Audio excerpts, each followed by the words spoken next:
Friends,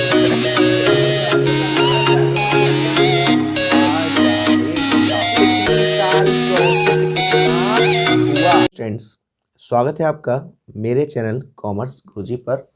और आज की वीडियो में मैं आपको कराने वाला हूं इंडियन इकोनॉमिक डेवलपमेंट का chapter 1, Indian economy on the eve of independence. एक आपसे रिक्वेस्ट है, जैसा कि आपको मालूम है कि ये जो सीरीज़ हमने स्टार्ट करी है क्लास 11-12 के लिए, ये सभी चैप्टर सब उसमें कवर हो रहा है। इन वीडियोस को देखने के बाद इन चैप्टर्स को आपको दोबारा देखने की नीड नहीं पड़ेगी। बस आपसे रिक्वेस्ट है कि वीडियो को ज़्यादा से ज़्यादा प्यार करें, सपोर्ट करें, ठीक है ना, शेयर करें। चलिए शुरू करते हैं।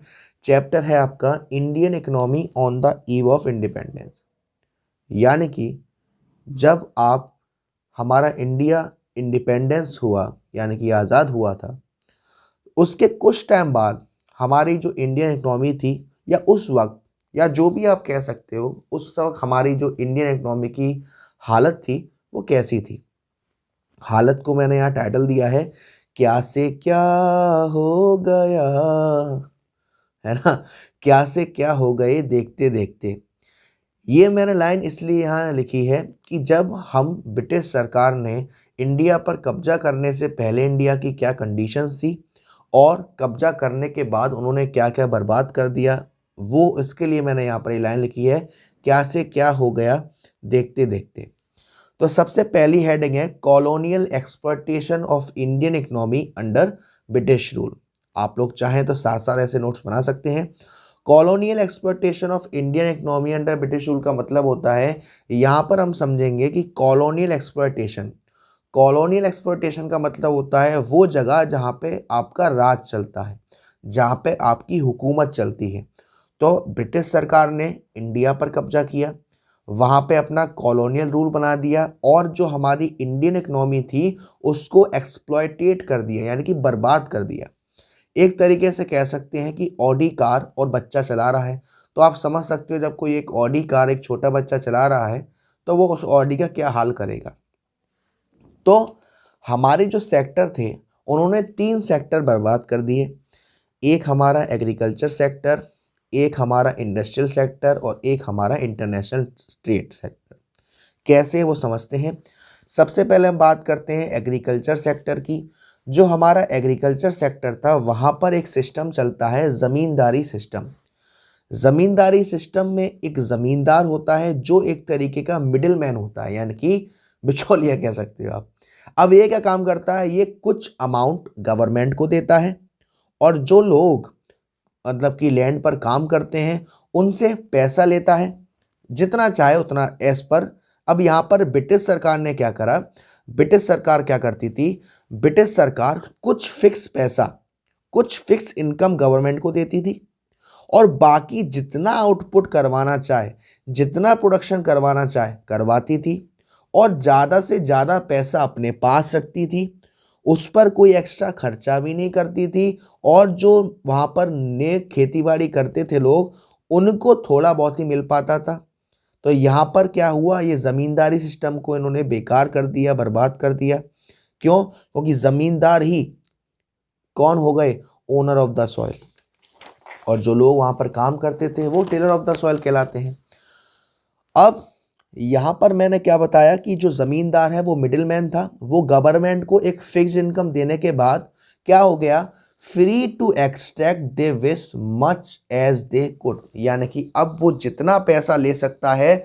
टिलर ऑफ द सॉइल यानी कि जो वहाँ पर एक्चुअल में काम कर रहे हैं फार्मर्स, एक्चुअल कल्टीवेटर्स, उनसे जितना पैसा लेना चाहे ले सकता था।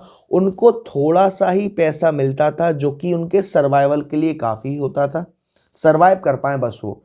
उनके पास इतना पैसा नहीं बचता था टेलर ऑफ द सॉइल के पास कि वो कहीं इन्वेस्टमेंट कर दें एग्रीकल्चर पर, ठीक। और ज़मींदार क्या करते थे, ज़मींदार अपनी इनकम को, जो रेवेन्यू इनकम है, वो अपनी लग्जरी लाइफ को जीने में बिताते थे। वो कहीं पर भी इन्वेस्टमेंट नहीं करते थे, थोड़ा बहुत भी नहीं, या थोड़ा बहुत ही कर दिया। तो ये इस तरीके से तो उन्होंने एग्रीकल्चर सेक्टर को बर्बाद कर दिया। बात आती है इंडस्ट्रियल सेक्टर की। इंडस्ट्रियल सेक्टर में क्या होता था, इंडस्ट्रियल सेक्टर में क्या होता है कि जब ब्रिटिश सरकार इंडिया पर कब्जा करने से पहले हमारा जो इंडिया था वो हैंडीक्राफ्ट गुड्स पे बहुत जाना जाता था। हैंडीक्राफ्ट गुड्स वो गुड्स होते हैं जो हाथ से बनाए जाते हैं, और इंडियन का जो हैंडीक्राफ्ट था उसने इतना अच्छा मुकाम हासिल कर लिया था कि वर्ल्ड वाइड एक रेपुटेशन हो चुकी थी। काफ़ी वैरायटी और क्वालिटी के प्रोडक्ट आते थे। बट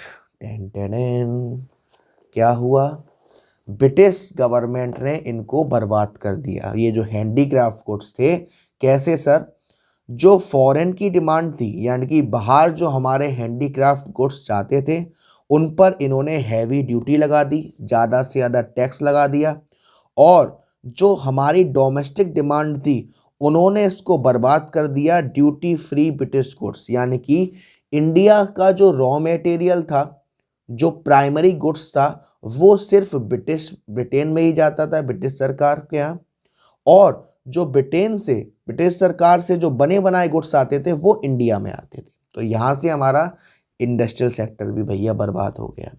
फिर बात आती है इंटरनेशनल ट्रेड की। इंटरनेशनल ट्रेड को उन्होंने कैसे बर्बाद किया? Discriminatory tariff. Discriminatory tariff, tariff का मतलब क्या होता है? जब भी हम गुड्स को इंपोर्ट करते हैं तो उस पर एक टैक्स लगता है, उनको इन्होंने डिस्क्रिमिनेट कर दिया, यानी कि छेड़छाड़ करी। ठीक, कैसे सर? अगर इंडिया से कोई रॉ मटेरियल ब्रिटेन में जाता था तो उस पर ड्यूटी फ्री एक्सपोर्ट करते थे, जा सकता है, कोई टैक्स नहीं। और ब्रिटेन से कोई बना बनाया गुड्स इंडिया में आता था तो भी ड्यूटी फ्री, और कहीं और एरिया में जाता था तो मैंने ऊपर बताया ही आपको क्या करते थे। तो इस तरीके से इन्होंने हमारे इंडिया का इंटरनेशनल ट्रेड बर्बाद कर दिया। आई नो आपको गुस्सा आ रहा होगा, गुस्सा जायज़ भी है, लेकिन कंट्रोल करेंगे। अब कुछ फीचर्स यहाँ देखेंगे इंडियन इकोनॉमी के इंडिपेंडेंस के टाइम पर। सबसे पहला, स्टैग्नेंट इकोनॉमी। स्टैग्नेंट इकोनॉमी का मतलब होता है वो इकोनॉमी जो काफ़ी धीरे धीरे, स्लोली या स्लो मोशन में बढ़ रही है। यानी कि जो या तो कहीं इकोनॉमी रुक गई है, या अगर बढ़ रही है तो इतना धीरे बढ़ रही है कि आपको मालूम ही नहीं पड़ रहा कि बढ़ रही है या नहीं। जैसे बात करी जाए 1860 से लेके 1925 तक वो 0.5% थी, और 1925 से लेके 1950 पर 0.1%, यानी ये बढ़ाव दिखा रहा है। तो आपको दिख रहा होगा कि ये बढ़ रहा है घट रहा है, समझ में नहीं आ रहा।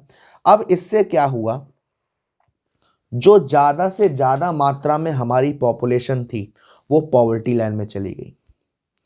अब पॉवर्टी लाइन में चली गई तो जो स्टैंडर्ड ऑफ लिविंग था लोगों का वो बेकार हो गया। उससे क्या हुआ, एपिडेमिक हुए, फेमिनीज हुए। एपिडेमिक का मतलब क्या होता है कि जब एक ही तरीके के डिजीज के शिकार काफ़ी ज़्यादा लोग होने लगते हैं तो वो उस कंडीशन को एपिडेमिक कर लेते हैं। भाई जैसे अभी आपने देखा होगा कोविड-19, ये एक एपिडेमिक कह सकते हो। फेमिनीज क्या होती है? फेमिनीज का मतलब होता है भुखमरी, स्कैरसिटी ऑफ फूड। इसकी वजह से जब लोग बीमार पड़ने लगते हैं, लोगों की मौतें होने लगती हैं, ये सब हमारा कारण बन चुका था स्टैग्नेंट इकोनॉमी। स्टैग्नेंट इकोनॉमी के बाद दूसरा जो फीचर्स था हमारे इंडियन इकोनॉमी का वो था बैकवर्ड इकोनॉमी। बैकवर्ड इकोनॉमी क्या होता है? बैकवर्ड इकोनॉमी वो इकोनॉमी होती है जब हमारी देश की जो पर कैपिटा इनकम है वो काफ़ी ज़्यादा लो है। पर कैपिटा इनकम का मतलब होता है कि रेशियो निकाला जाता है जिसमें हम देखते हैं कि हमारे इंडिया में ओवरऑल कितने लोग हैं जो कितना एवरेज कमा सकते हैं। 1947 से 48 में बात करी जाए तो 230 रुपये थी per capita income. Bulk of population poor थी, ज़्यादा से ज़्यादा लोग पुअर थे, कुछ लोगों को तो खाना भी नहीं मिलता था, और अनएम्प्लॉयमेंट वाज रैम्पेंट। रैम्पेंट का मतलब जब कोई भी चीज़ जल्दी से जल्दी फैलने लगती है तो उसे हम कहते हैं रैम्पेंट। तो यहाँ पर जो बेरोजगारी थी वो फैलने लगी, अनएम्प्लॉयमेंट वाज रैम्पेंट। तीसरा था एग्रीकल्चर बैकवर्डनेस। जो हमारे पास एग्रीकल्चर की सुविधा थी, एग्रीकल्चर की कंडीशंस थी, वो काफ़ी पिछले टाइप की थी। मतलब कि 72% जो भी हमारे पास वर्किंग पॉपुलेशन है उसका 72%, 72% वर्किंग पॉपुलेशन एग्रीकल्चर में काम करती थी, और लेकिन जो उनका कंट्रीब्यूशन जाता था जीडीपी में वो सिर्फ 50% ही जाता था। प्रोडक्टिविटी काफ़ी लो थी। प्रोडक्टिविटी को आप लो कैसे कह सकते हो कि जितना ज़मीन है उसके हिसाब से वहाँ प्रोडक्शन नहीं होता था। Food gain enough for subsistence, जो भी वो एग्रीकल्चर में काम करते थे वो उतना ही उगाते थे जो उनके सब्सिस्टेंस यानी कि जितना खाना है उतना ही उगाना है। फोर्थ था हमारा इंडस्ट्रियल बैकवर्डनेस, यानी कि जो हमारी इंडस्ट्रीज़ थी, भाई हमारे पास बेसिक इंडस्ट्रीज़ नहीं थी, हैवी इंडस्ट्रीज़ नहीं थी, हमारा जो मशीन का प्रोडक्शन था वो नेग्लिजिबल ही था एक तरीके से, स्मॉल स्केल और कॉटन इंडस्ट्री बर्बाद हो गई थी। अगर हमें कैपिटल गुड्स की ज़रूरत होती थी, कैपिटल गुड्स क्या होते हैं, वो गुड्स जो रॉ मटेरियल को फिनिश गुड्स में कन्वर्ट करता है, जैसे प्लांट एंड मशीनरी, उसकी रिक्वायरमेंट के लिए हम डिपेंड करते थे ब्रिटेन पर, वहाँ से हमारे पास सामान आए तो हम इसकी भरपाई करें। अब रैम्पेंट पॉवर्टी, रैम्पेंट का मतलब पॉवर्टी फैलने लगी काफ़ी विस्तार से।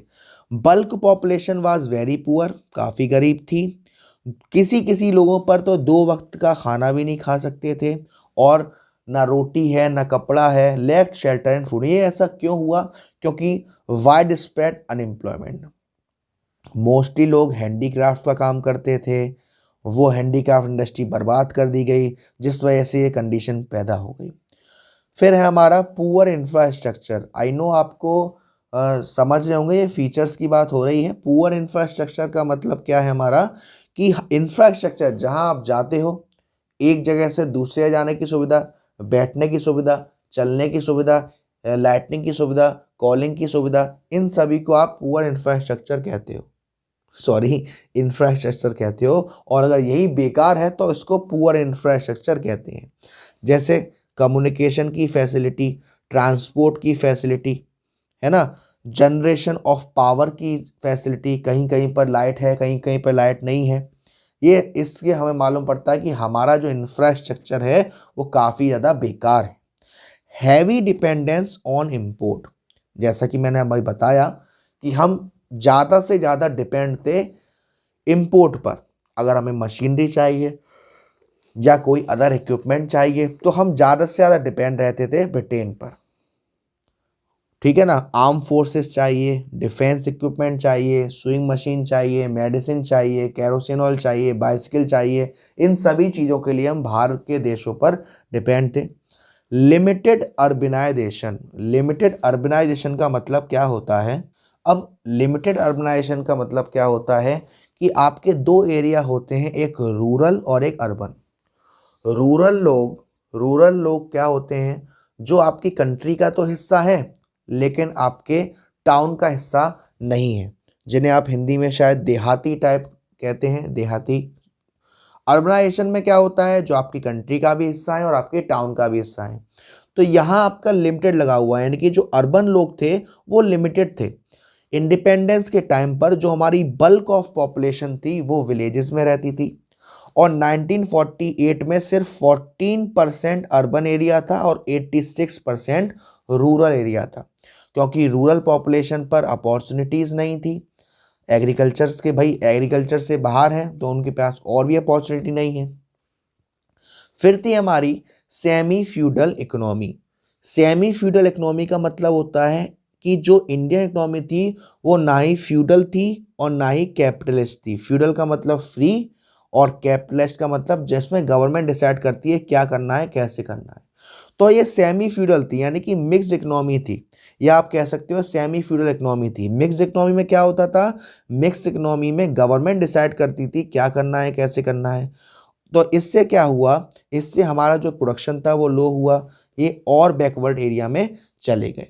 फिर है हमारा कॉलोनियल इकोनॉमी। मैंने आपको बताया कि भाई ब्रिटिश गवर्नमेंट किसकी कॉलोनी में आ गई, इंडियन की कॉलोनी में, और इन्होंने क्या करा, इन्होंने इंडियन इकोनॉमी के काफ़ी सारे बेनिफिट्स उठाए और इनकी जो कॉलोनीज थी वो बर्बाद कर दी, एक्सप्लॉयटेट कर दी।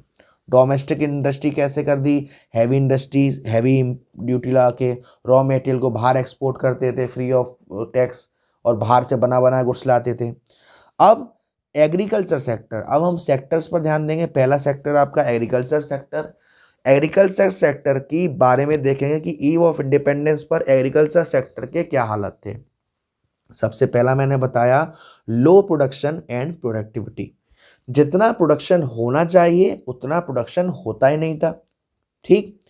High degree of uncertainty dependent upon rainfall, यानी कि अनसर्टेन था, कितना गुड्स हो सकता है, अच्छा भी हो सकता है, ज़्यादा भी हो सकता है, कम भी हो सकता है। अच्छी रेनफॉल हो गई तो अच्छा हो जाएगा, कम रेनफॉल हो गई कम हो जाएगा। कोई भी एफर्ट यहाँ पर नहीं यूज़ करे जाते थे इरिगेशन की फैसिलिटी को इम्प्रूव करने के लिए। वेल्स वगैरह, कैनल वगैरह को, सारा पैसा कहाँ चला जाता था? ज़मींदार पर। डोमिनेंस ऑफ सब्सिस्टेंस फार्मिंग, इसका मतलब क्या होता है कि वहाँ पे जो भी खेतीबाड़ी करी जाती थी उसका मेन मोटिव रहता था कि हमारी जो बेसिक नीड है, हमें भाई जितना खाना है उतना ही उगा लो, हमें उससे मतलब नहीं है। थोड़ा बहुत अगर बच जाता था तो वो मार्केट में सेल कर देते थे। जो फीचर था आपके एग्रीकल्चर सेक्टर का वो है gulf between owner of the soil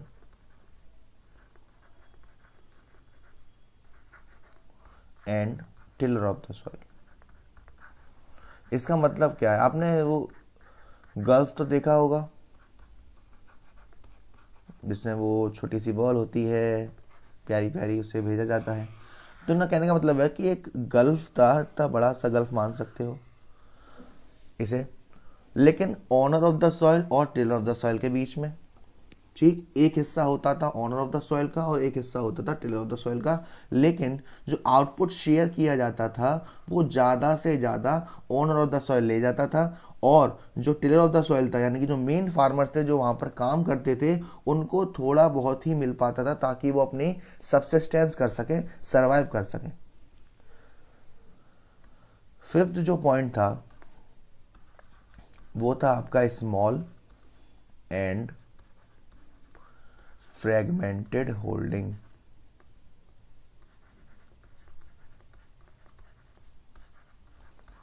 आपको मालूम है कि हमारे इंडिया में अभी भी बहुत से फार्मर्स ऐसे हैं जो स्मॉल फार्मर्स हैं। और फ्रेगमेंटेड होल्डिंग का मतलब क्या होता है? देखो, स्मॉल का मतलब तो आप छोटे फार्मर्स जिन पे जो लैंड है वो कम है, और फ्रेगमेंटेड होल्डिंग का मतलब होता है कि उनकी जो वो हैं खेत जिसे कहते हैं, कुछ यहाँ है, थोड़ा सा वहाँ है, थोड़ा सा वहाँ है, यानी एक जगह इकट्ठा नहीं है, अलग अलग टुकड़ों में बटा हुआ है, जिसकी वजह से हमारी जो आउटपुट होती है वो तो लो रह जाती है लेकिन खर्चा ज़्यादा हो जाता है। ठीक।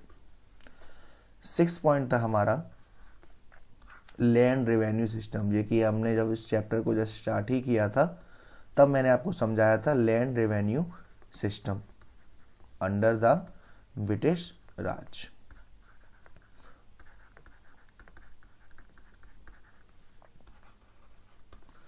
इसमें क्या होता था? मैंने आपको बताया था कि जो ब्रिटिश गवर्नमेंट ने एक अलग ही सिस्टम इंट्रोड्यूस किया था लैंड रेवेन्यू का। उन्होंने ट्रायंगुलर एक सेट किया था रिलेशनशिप बिटवीन गवर्नमेंट, ज़मींदार and tiller of the soil. ये हमारी गवर्नमेंट होती थी, यहाँ हमारे ज़मींदार, और यहाँ टिलर ऑफ द सॉइल। ज़मींदार की वजह से इस सिस्टम को ज़मींदारी सिस्टम कहते थे। इसमें क्या होता था कि जो ये ज़मींदार हैं एक फिक्स्ड अमाउंट तो देते थे गवर्नमेंट को, और ये जो टिलर ऑफ द सॉइल हैं जो कि मेन फार्मर्स थे, जो कि मेन काम करते थे, खेतीबाड़ी करते थे, इनसे जितना ज़्यादा ले सकते हैं अमाउंट उतना लेते थे, और टिलर ऑफ द सॉइल को बहुत ही कम मिल पाता था ताकि बस वो अपना सर्वाइव कर सकें, इससे ज़्यादा उन्हें नहीं मिल पाता था। तो ये हालत थी। देन 7th था फोर्स्ड कॉमर्शलाइजेशन ऑफ एग्रीकल्चर। मैंने आपको थोड़ी देर पहले बताया था कि जो हमारे फार्मर्स थे एग्रीकल्चर पर जो काम करते थे वो सब्सिस्टेंस फार्मिंग करते थे, यानी कि उतना ही उगाते थे जितना उनको ज़रूरत है। लेकिन अब उनको फोर्स किया जा रहा था कि आप जो आपकी सब्सिस्टेंस कल्टीवेशन है उससे शिफ्ट होके सेल्फ कंजप्शन को हटा के मार्केट के लिए प्रोड्यूस करें, यानी कि अब ज़्यादा से ज़्यादा मार्केट के लिए प्रोड्यूस करें। और मार्केट के लिए जैसे कॉटन है, जूट है, शुगर केन, जिनकी डिमांड काफ़ी ज़्यादा हाई रहती है मार्केट में, इनको प्रोड्यूस करें। फार्मर्स को कहा गया कि भाई आप कॉमर्शियल क्रॉप्स बनाएं जैसे कि इंडिगो, कॉमर्शियल क्रॉप इंडिगो पर वर्क करें ज़्यादा से ज़्यादा, ना कि सब्सिस्टेंस क्रॉप जैसे कि राइस एंड व्हीट। क्योंकि इसका रीज़न क्या था कि जो हमारी ब्रिटेन में जो इंडस्ट्रीज थी, टेक्सटाइल इंडस्ट्रीज थी, उन्हें इनकी बहुत ज़्यादा ज़रूरत पड़ती थी। फार्मर्स जो होते थे, फार्मर्स को फोर्स किया जाता था कि भाई आप जो एक्सेप्ट करो एडवांस पेमेंट, किसके लिए? इंडिगो की कल्टीवेशन के लिए, ताकि वो एक्सपोज कर सके सब्सिस्टेंस फार्मिंग को कि भाई आपका कोई चांस ही नहीं बने सब्सिस्टेंस फार्मिंग करने के लिए, है ना। यहाँ क्या हो रहा था, पहले क्या हो रहा था कि जो भी वो एग्रीकल्चर पर वर्क करते थे वो अपने लिए ही बनाते थे, अपने लिए ग्रेन करते थे, लेकिन अब उनको उसको परचेज करने के लिए क्या चाहिए? पैसा चाहिए था। तो ये पूरा आपका फीचर थे एग्रीकल्चर सेक्टर के। यहाँ एक राज की बात आती है, राज की बात ये आती है कि जब पार्टीशन हुआ तो इसका एक नेगेटिव इम्पैक्ट भी पड़ा इंडियन एग्रीकल्चर पर। पार्टीशन आप समझ सकते हैं किस किस का हुआ, इंडिया पाकिस्तान वगैरह। तो जब पार्टीशन हुआ तो उसका एक नेगेटिव इम्पैक्ट भी पड़ा इंडियन एग्रीकल्चर पर। कैसे? जो इंडिया है हमारा, उसको 82% ऑफ पॉपुलेशन और 65% ऑफ फूड ग्रेन हिस्से में आए।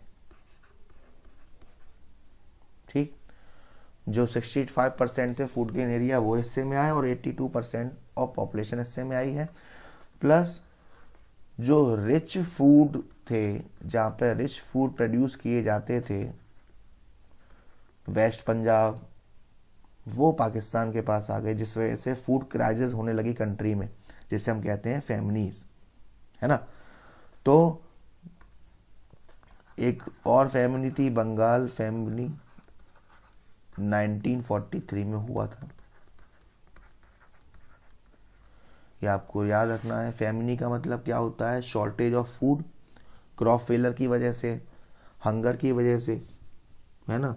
तो जो हमारा ब्रिटिश रूल था, यानी कि 70-60 से लेकर 1943 पर इंडिया में काफ़ी ज़्यादा फैमिनीज रही, यानी कि भुखमरी ज़्यादा से ज़्यादा रही।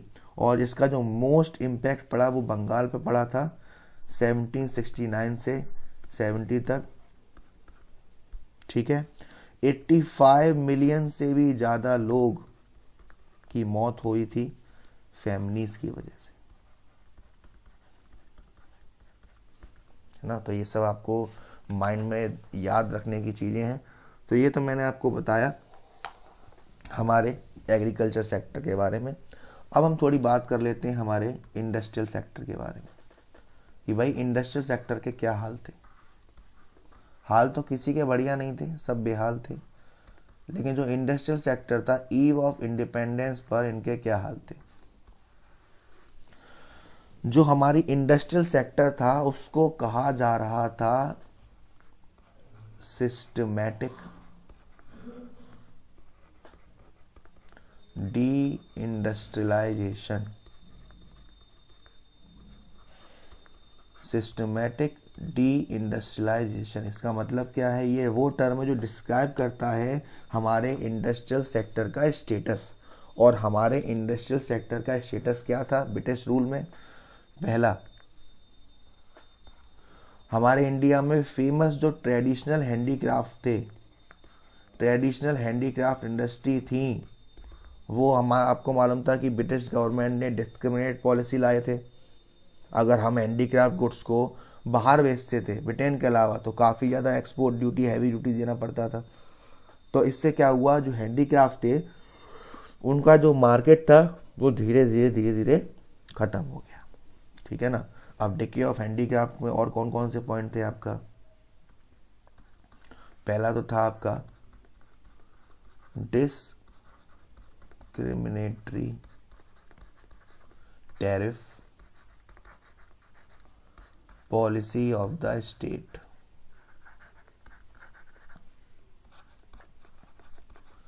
इसमें क्या होता था, ब्रिटिश सरकार ने एक डिस्क्रिमिनेट पॉलिसी फाउंड करी, उनको मालूम पड़ा कि इंडिया में जो रॉ मटेरियल है वो काफ़ी अच्छी क्वालिटी का है और ये रॉ मटेरियल वो अपने इंडस्ट्रियल प्रोडक्ट में अच्छे से यूज़ कर सकते हैं। तो वो क्या करते थे कि जो इंडिया से रॉ मटेरियल जाता था ब्रिटेन, टैरिफ फ्री जाता था, और ब्रिटेन से बना बनाया गुड्स आता था इंडिया में, वो भी टैरिफ फ्री जाता था। लेकिन सेम टाइम पर अगर इंडिया से कोई हैंडीक्राफ्ट गुड्स बाहर जाता है इंटरनेशनल मार्केट में, तो उस पर हैवी ड्यूटी लगती थी, ज़्यादा से ज़्यादा टैक्स लगता था, जिसकी वजह से जो ब्रिटिश का प्रोडक्ट था उसने इंडियन मार्केट में अपनी पाक रखना यानी कि अपना मार्केट जमाना स्टार्ट कर दिया। और धीरे धीरे जो हैंडीक्राफ्ट का था, जो इंडिया के डोमेस्टिक प्रोडक्ट थे, वो धीरे धीरे धीरे कम होते गए। सेकंड था इंडस्ट्रियल सेक्टर का feature, disappearance of princely court.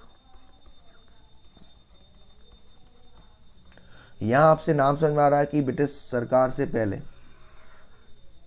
हमारे इंडिया में नवाब, राजास, प्रिंसेस, एम्परर्स रूल करते थे, अलग अलग पार्ट में, अलग अलग कंट्री, है ना। तो अब ये क्या हुआ कि भाई वो यूज़ करते थे हैंडीक्राफ्ट गुड्स, क्योंकि इंडियन हैंडीक्राफ्ट में अपनी एक अच्छी इंटरनेशनल रेपुटेशन बना रखी थी। और जैसे ही ब्रिटिश सरकार आया, उन्होंने इस प्रिंसली कोड को एंड कर दिया, जिसकी वजह से हमारा जो हैंडीक्राफ्ट था वो अगेन डिके करने लगा।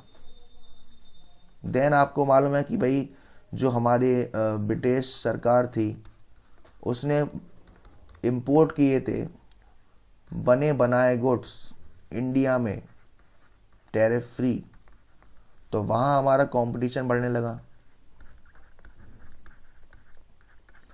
मशीन मेड प्रोडक्ट आते थे ब्रिटेन से, जिनकी जो कॉस्ट होती थी वो काफ़ी ज़्यादा लो होती थी, और ये हमारे जो हैंडीक्राफ्ट प्रोडक्ट थे इंडिया के, उनको अच्छा खासा कंपटीशन दे रही थी। और मशीन मेड प्रोडक्ट क्या होते थे, वो एक्सेल करते थे इंडियन हैंडीक्राफ्ट प्रोडक्ट को, क्वालिटी भी अच्छी होती थी उनकी।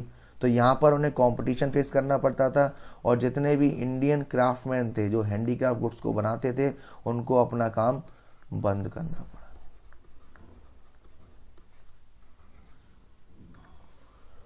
नेक्स्ट फीचर क्या था, न्यू पैटर्न्स ऑफ डिमांड।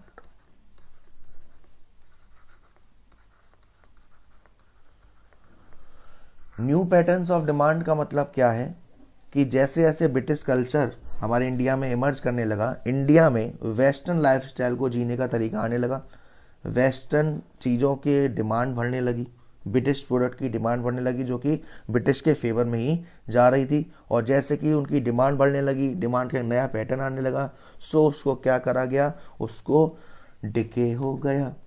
किसका? हैंडीक्राफ्ट का। फिर इंट्रोडक्शन ऑफ रेलवेज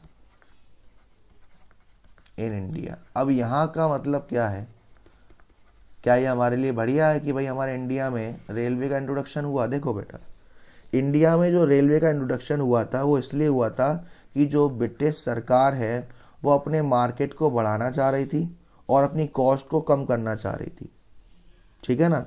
इसकी वजह से उन्होंने इंडिया में रेलवेज का इंट्रोडक्शन किया। जो पहली ट्रेन थी, फर्स्ट ट्रेन थी, वो स्टार्ट हुई थी बॉम्बे से लेकर थाने तक 1853 में, ठीक है। बॉम्बे जो मुंबई कहते हैं हम। अब यहाँ ब्रिटिश गवर्नमेंट क्या करती थी, कन्वर्ट करती थी इंडियन इकोनॉमी को अपने कॉलोनियल मार्केट, यानी कि है तो वो इंडिया में ही, लेकिन ऐसा लगे कि हमारी कॉलोनी है। उन्होंने क्या किया भाई, रॉ मटेरियल ले जा रहे हैं, डिमांड बढ़ा रहे हैं, इंडिया को फाइनली अपनी जो हैंडीक्राफ्ट चीज़ें थी उसे एलिमिनेट करना पड़ा। एक चीज और थी, अब यहां निकल के एक बात आती है कि जो ब्रिटेन की एक तरीके से टू फोल्ड मोटिव था किसके पीछे, बिहाइंड द सिस्टमैटिक डीमेटेरियलाइजेशन।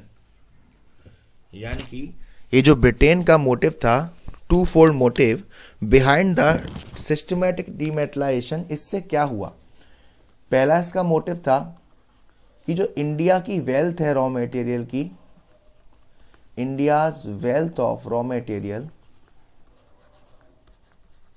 किसकी, प्राइमरी प्रोडक्ट्स की, रॉ मटेरियल्स की, जैसे कॉटन एंड जूट की, इसको एक्सप्लॉइटेट कर दिया, बर्बाद कर दिया। और जो इमर्जिंग रिक्वायरमेंट थी ब्रिटेन को अपने इंडस्ट्रियल रेवोल्यूशन के लिए, वो लोग इंडिया से ये ले जाने लगे। और दूसरी चीज, इसकी वजह से जो ब्रिटेन में इंडस्ट्रियल प्रोडक्ट थे वहां पे उनको हेल्प मिली। तो यानी कि इसके ट्विन रिजल्ट हुए, एक हमारा जो हैंडीक्राफ्ट था वो बर्बाद हो गया, हैंडीक्राफ्ट डिस्ट्रक्शन हो गए, और जो ब्रिटेन की इंडस्ट्रीज थी उनको इन चीजों से हेल्प मिलने लगी। फिर एक लाइन आती है जिसको हम कहते हैं ब्लीक या फिर notional growth of modern industry.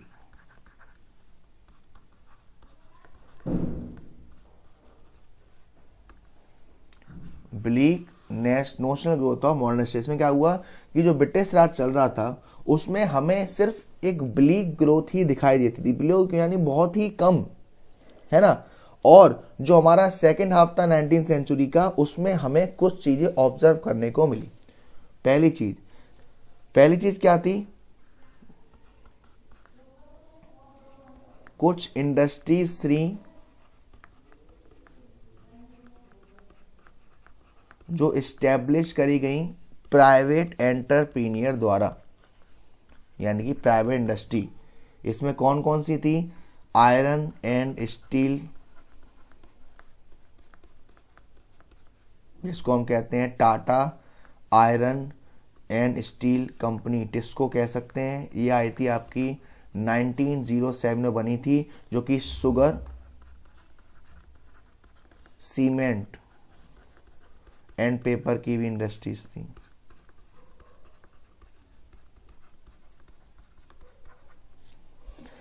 ये हमारा कब हुआ था, स्टैब्लिश हुई थी जब हमारा वेकअप हुआ था हमारे वर्ल्ड वाइड स्कैरसिटी से इंडस्ट्रियल गुड्स का। वर्ल्ड वार फर्स्ट और वर्ल्ड वार सेकंड की वजह से जो हमारे इंडस्ट्रियल गुड्स थे उनकी जो स्कैरसिटी यानी कि जहाँ पर डिमांड ज़्यादा है सप्लाई कम है ना, उससे के लिए ये हमारा दोनों आए। सेकंड पॉइंट जो नोट किया गया वो देखा गया कि जो स्टेट पार्टिसिपेशन था, स्टेट का जो पार्टिसिपेशन था किसमें, मॉडर्न इंडस्ट्रीज की प्रोसेस में, वो काफी लिमिटेड था।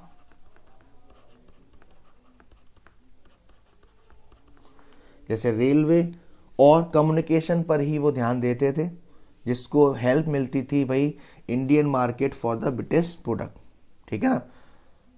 तीसरा क्या देखा गया, कोई भी कैपिटल गुड्स के लिए इंडस्ट्री नहीं थी। तो जो कैपिटल गुड्स होते थे हमारे, जैसे मशीन, इंडस्ट्रियल प्लांट जो यूज करे जाते थे इंडस्ट्रीज के लिए, वो हमें बाहर से मंगवाने पड़ते थे। अब यहीं का इसका ब्रीफली एक्सप्लेन हुआ कि हैंडीक्राफ्ट जो इंडस्ट्री थी वो बर्बाद हो गई, मॉडर्न इंडस्ट्री का ब्लीक एक्सपेंशन हुआ थोड़ा बहुत ही, कैपिटल गुड्स की चीज़ें थी नहीं हमारे पास, और ट्रेडिशनल हमारा ख़त्म होता गया। तो ये हमारा था इंडस्ट्रियल सेक्टर का हालचाल। तो अभी हमने दो हालचाल देखे, एग्रीकल्चर सेक्टर और इंडस्ट्रियल सेक्टर। अब हम देखते हैं थोड़ा फॉरेन ट्रेड जो ब्रिटिश सरकार के अंडर किया जाता था।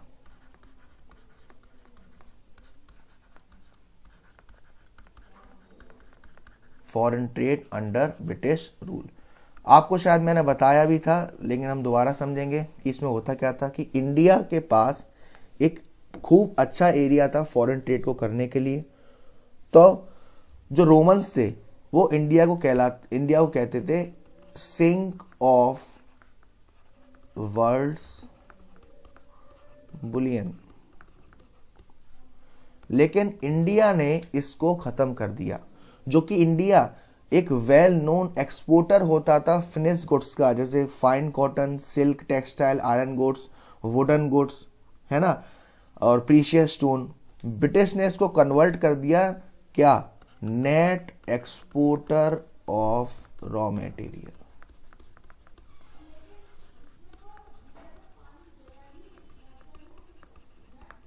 और इम्पोर्टर ऑफ फिनिश गुड्स।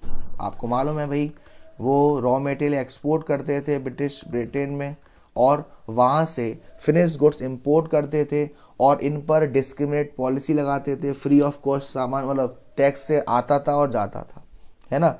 तो नेट एक्सपोर्टर किसके थे? प्राइमरी प्रोडक्ट के थे और इंपोर्टर थे फिनिश गुड्स। प्राइमरी प्रोडक्ट मैंने आपको बताया रॉ सिल्क, कॉटन, जूट, इंडिको, शुगर।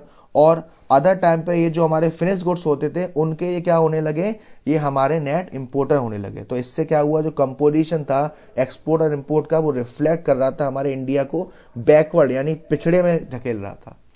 सेकंड जो पॉइंट था वो था monopoly control of India's foreign trade. यहाँ पे हुकूमत करने वाला, चलाने वाला जब एक ही होता है, जहाँ आपने 11th में पढ़ा होगा मोनोपोली मार्केट वो मार्केट होता है जहाँ पे सिंगल सेलर है। अब यहाँ पे मोनोपोली कंट्रोल यानी कि कंट्रोल सिर्फ एक के हाथ में है, तो वो अपने जैसे कंट्रोल करना चाहे वैसे कर सकता है। तो ब्रिटिश रूल क्या करता था, जो एक्सपोर्ट और इम्पोर्ट जो होता था कंट्री में वो उनके अंडर आता था। तो इसमें आपने देखा कि more than 50% of India's foreign trade was directed towards great Britain, यानी कि इंडिया में 50% जो फॉरेन ट्रेड होता था वो होता था ब्रिटेन से। ठीक, अब जब एक्सपोर्ट किया जाता था primary product raw material India से, कहाँ? ब्रिटेन इंडस्ट्री में, और वो फिनिश गुड्स लेके आते थे ब्रिटेन से, तो इनका इंडिया में एक अपना मार्केट बनता जा रहा था। ठीक है ना। थर्ड क्या था पॉइंट फॉरेन ट्रेड का?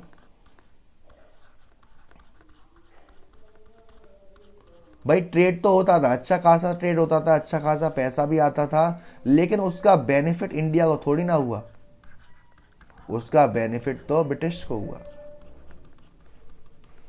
जो एक्सपोर्ट करते थे और इंपोर्ट करते थे तो वहां पे एक्सपोर्ट बढ़ गया इंपोर्ट से, जिसकी वजह से हमारा जो बीओपी यानी कि बैलेंस ऑफ ट्रेड भी कह सकते हैं जैसे, वो बढ़ गया। लेकिन वो बढ़ गया, फायदा हुआ तो उससे फायदा किसको हुआ सर? फायदा हुआ ब्रिटिश सरकार को। तो और ये जो फायदा हुआ है ना, ये किस चीज से हुआ है? इंडिया का एक्सपोर्ट करने से प्राइमरी गुड्स का। और जब इंडिया एक्सपोर्ट कर रहा है प्राइमरी गुड्स को बाहर, इसका बेनिफिट आ रहा है ब्रिटिश सरकार पे, जो कि ग्रोथ एंड डेवलपमेंट में बिल्कुल भी पैसा खर्च नहीं करा उन्होंने किस चीज पर करा? एडमिनिस्ट्रेटिव एक्सपेंसेस जो होते हैं ब्रिटिश गवर्नमेंट के इंडिया में, और एक्सपेंसेस हो रहे थे वॉर में, जो ब्रिटिश की लड़ाइयाँ चल रही थी उनके बीच जो खर्चे हो रहे थे वो मीटअप करने के लिए यूज़ किया गया। इंडिया को उन्होंने कुछ नहीं दिया। और अब अगेन हम बात करेंगे थोड़ी सी रास की। तो रास की बात क्या है यहाँ पर? रास की बात पहले थी कि इंडिया में स्यूज कैनल को लाया गया, स्यूज कैनल को ओपन किया गया, जिससे जो ट्रांसपोर्टेशन कॉस्ट थी ब्रिटेन से गुड्स की, ब्रिटेन और इंडिया के बीच में जो गुड्स का ट्रांसपोर्टेशन होता था उसकी कॉस्ट को कम करने के लिए, क्योंकि ये एक डायरेक्ट रूट बनाया गया जो कि ऑपरेट करता था इंडिया और ब्रिटेन के बीच में, और अफ्रीकन कंटिजेंट को अवॉइड करते हुए। इसकी वजह से क्या हुआ? इसकी वजह से जो ब्रिटेन सरकार का जो कॉस्ट थी उसमें काफ़ी ज़्यादा कमी आ गई। स्यूज कैनल बेटा आपका ओपन हुआ था 1869 में। देन इंडिया की जो वेल्थ थी वो बेकार हो गई। क्यों? क्योंकि वो जितना भी पैसा आता था वो एडमिनिस्ट्रेटिव एक्सपेंसेस पे लगाते थे और वॉर्स के एक्सपेंसेस पे लगाते थे, और जितना भी एक्सपेंसेस है कहाँ से आ रहे हैं? इंडिया से लिए जा रहा। तो इंडिया की वेल्थ जो थी वो ड्रेन कर दी गई। ठीक है ना। फिर ये तो हमने सेक्टर्स की बात कर ली। डेमोग्राफिक प्रोफाइल कैसा था हमारे इंडिया का? Demographic profile during the British rule. Demographic profile during the British rule का मतलब क्या है कि जो हमारी डेमोग्राफिक कंडीशन थी ब्रिटिश रूल के अंदर कैसी कैसी थी? आपको मालूम है हमारी इकोनॉमी स्टैग्नेंट थी, हमारी इकोनॉमी बैकवर्ड थी। सबसे पहला birth rate,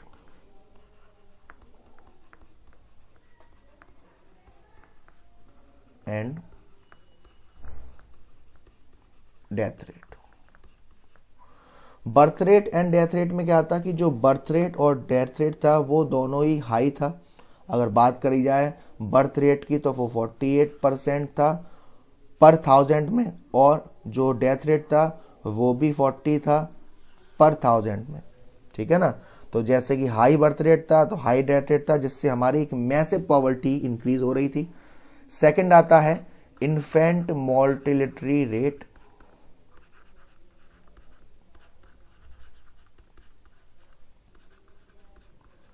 infant mortality rate का मतलब क्या होता है कि जो 1 साल से कम उम्र के बच्चे होते हैं उनकी मौतें हो जाना, उनकी डेथ हो जाना, उसको हम कहते हैं इन्फेंट मोर्टेलिटी रेट। तो वो भी काफ़ी ज़्यादा हाई थी।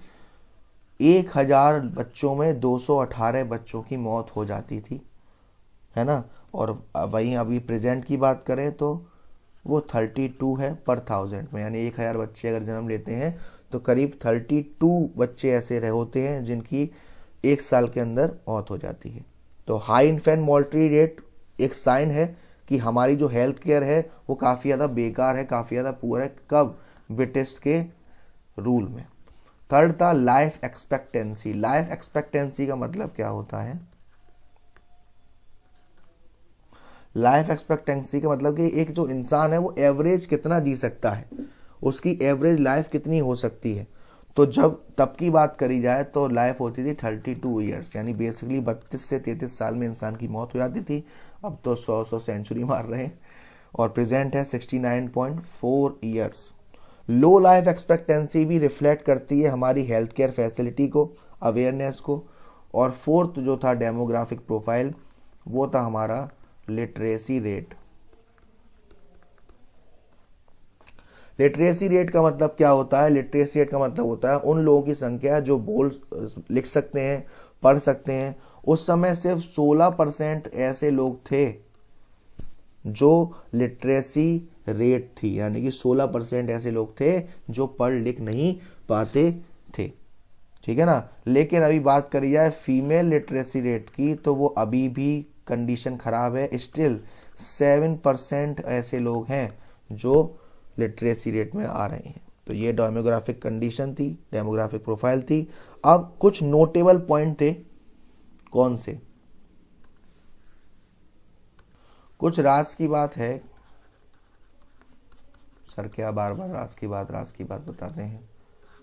इंपॉर्टेंट चीज को मैं राज की बात कहता हूं। देखो, सबसे पहली बात, जो हमारे नोटेबल इकोनॉमिक्स थे, नोटेबल इकोनॉमिस्ट जिन्होंने हमारी इंडिया की नेशनल और पर कैपिटा इनकम को एस्टिमेट किया था, वो हमारे कौन कौन थे?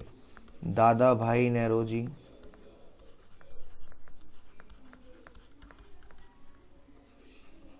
विलियम डिग्बे, फिंडले शिराज,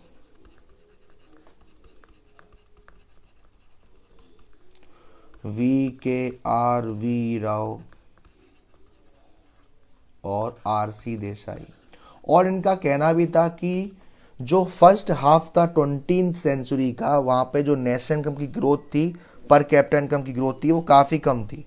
बात करी जाए अगर नेशनल इनकम की तो वो थी 2%, और पर कैपिटा इनकम थी वो थी 0.5%। ठीक है ना। तो एक ये राज की बात है। उसके बाद बात करी जाए पॉपुलेशन सेंसस की। पॉपुलेशन सेंसस क्या होता है? जो बताता है कि भाई हमारे ऑल ओवर कंट्री में कितनी पॉपुलेशन चल रही है। तो पॉपुलेशन सेंसस जो इंडिया का था वो एस्टिमेट करता था पॉपुलेशन का साइज डेमोग्राफिक प्रोफाइल के साथ। वो बताता था कि भाई बर्थ रेट, डेथ रेट क्या है, इन्फेंट मोर्टेलिटी रेट क्या है, ये सब पॉपुलेशन सेंसस बताता था। और इसको फर्स्ट किया गया ब्रिटिश सरकार द्वारा 1881 में, और तब से हर 10 साल बाद ये किया जाता है पॉपुलेशन सेंसस, जिसमें birth rate, death rate, infant mortality rate, life expectancy, ये सब देखा जाता है। तो जो डेमोग्राफिक ट्रांजिशन था, डेमोग्राफिक ट्रांजिशन में क्या क्या चीज़ें हुई भाई? एक ईयर आया जिसको कहा गया 1921 को year of great divide. Year of great divide में क्या होता था, ईयर ऑफ ग्रेट डिवाइड में क्या हुआ, जो पॉपुलेशन ग्रोथ थी इंडिया की वो कभी कंसिस्टेंट रही नहीं, फ्लक्चुएट होती रही, कभी बढ़ गई कभी घट गई, कभी बढ़ गई कभी घट गई। लेकिन 1921 के बाद जो पॉपुलेशन था उसमें कंसिस्टेंट राइज देखा गया, ठीक है ना। जो सेंसस बताता था भाई, आप इस आपके में डाटा दे रखा होगा, जो सेंसस बताता था कि भाई जो 1901 में 0.04 करोड़ टोटल पॉपुलेशन में डिक्लाइन हुआ, यानी कि 1891 में जो पॉपुलेशन थी वो थी 23.87 करोड़, और जो आपकी 1901 में थी वो आपकी हो गई 23.83। ये था आपका 1901। उसके बाद थोड़ा सा राइज हुआ, लेकिन जब 1921 के बाद काफ़ी ज़्यादा पॉपुलेशन में इंक्रीजमेंट हुआ, कंसिस्टेंटली पॉपुलेशन बढ़ती गई, जिसकी वजह से जो हमारे इन्वेस्टमेंट थे वो ख़राब हो गए भाई, एक्सपेंडिचर उतने थे नहीं ताकि कि एग्जिस्टिंग पॉपुलेशन को मेंटेन किया जाए। तो जब हम इन्वेस्टमेंट को मेंटेन करेंगे तो उसमें काफ़ी ज़्यादा खर्चा होता था, तो इसको हम कहते थे ईयर ऑफ ग्रेट डिवाइड, जिसको हम कहते हैं हिस्ट्री ऑफ डेमोग्राफिक ट्रांजिशन। वहाँ पे हमारी सारी चीज़ों को मेंटेनेंस करना रखना काफ़ी मुश्किल हो रहा था। हाई मेंटेनेंस इन्वेस्टमेंट का मतलब है कि हमें एक्सपेंडिचर ज़्यादा करना पड़ेगा एग्जिस्टिंग पॉपुलेशन पर, और लो इन्वेस्टमेंट करना पड़ेगा किस पर, ग्रोथ एंड डेवलपमेंट पर, ठीक है ना। फिर आता है आपका एक और, जिसको हम कहते हैं ऑक्यूपेशनल स्ट्रक्चर, यानी कि पेशा, आप किस सेक्टर में काम करते हैं, क्या काम करते हैं, ऑक्यूपेशनल स्ट्रक्चर। ऑक्यूपेशनल स्ट्रक्चर का मतलब क्या आता है, ऑक्यूपेशनल स्ट्रक्चर बताता है कि जो भी हमारी वर्किंग पॉपुलेशन है, काम करने वाले लोग हैं, उसमें से कितने लोग काम कर रहे हैं प्राइमरी सेक्टर में, कितने लोग काम कर रहे हैं सेकेंडरी सेक्टर में, और कितने लोग काम कर रहे हैं टर्शरी सेक्टर में। प्राइमरी सेक्टर वो सेक्टर होता है जो रॉ मटेरियल वगैरह पे काम कर रहे हैं, सेकेंडरी रॉ मटेरियल को फिनिश गुड्स में कन्वर्ट करना, और टर्शरी यानी कि रॉ मटेरियल जब फिनिश गुड्स में कन्वर्ट हो चुका है तो वो कस्टमर तक कौन कौन सी सर्विस है जो फ्रिक्वेंटली दी जा सकती हैं उसके लिए। तो अगर मैं बात करूं 1951 की, तो 1951 का जो डाटा है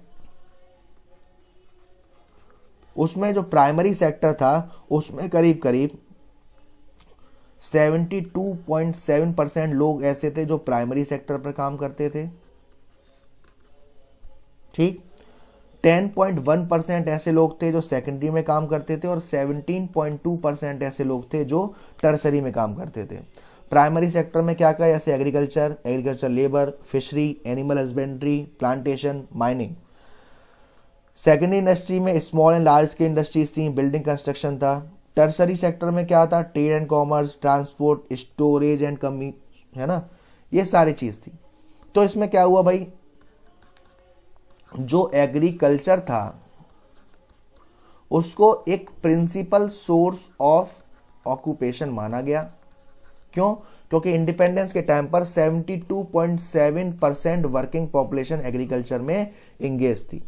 जो परसेंट था पॉपुलेशन का एग्रीकल्चर पर डिपेंड करना, वो धीरे धीरे कम होता गया, लेकिन वो और कंट्रीज से काफी ज्यादा कम था। बात करी जाए इंग्लैंड की और अमेरिका की, तो वहां पर सिर्फ 2% ऐसे लोग हैं जो एग्रीकल्चर सेक्टर में जुटे हुए हैं। जापान में बात करी जाए तो सिर्फ 12%, और जर्मनी में बात करी जाए तो 4%।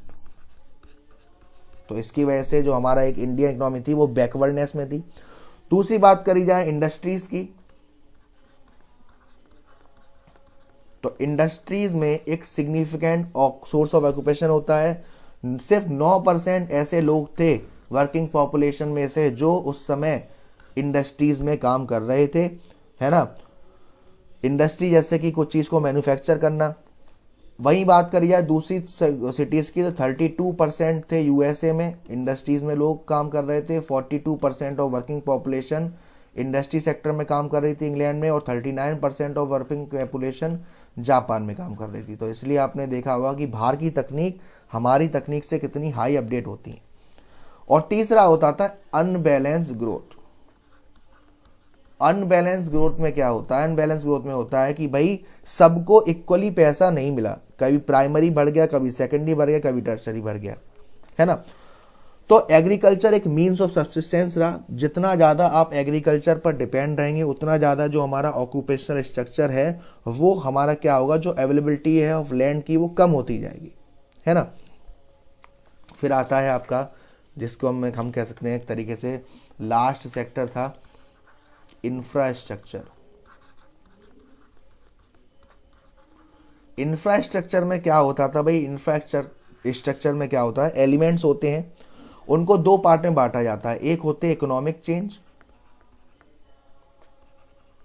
एक होते हैं इकोनॉमिक चेंज। इकोनॉमिक चेंज में क्या क्या होता है, इकोनॉमिक चेंज में होता है आपका ट्रांसपोर्ट, यानी कि एक जगह से दूसरी जगह पर जाने की सुविधा या सामान को पहुंचाने की सुविधा। दूसरा होता है कम्युनिकेशन, बातचीत करने की सुविधा, बैंकिंग फैसिलिटी, पावर और एनर्जी। ये इंफ्रास्ट्रक्चर आते हैं सोशल चेंज में, और दूसरा होता है हमारा इकोनॉमिक चेंज में, और दूसरा होता है सोशल चेंज। सोशल चेंज में क्या होता है, सोशल चेंज में जैसे हमारा educational, growth of educational, health, housing facility, ये आता है सोशल चेंज में।